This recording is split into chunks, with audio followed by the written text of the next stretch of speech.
Ei, drauguži, kas atsitiko? O, drauguži, gal gali padėti? Nemoku apskaičiuoti tūrių.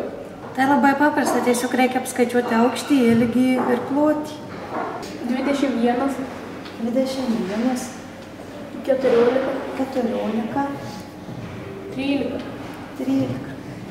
Iš viso yra 4312 kubinių centimetrų. Palaukite, mano skaičiuotuvas rodo visai ką kitą, pas mane 3822.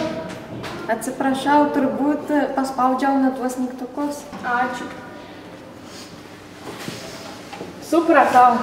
Jeigu norite gauti tūrį, padaugite plotį, aukštį ir ilgį. Jeigu norėsite, visada suprasite.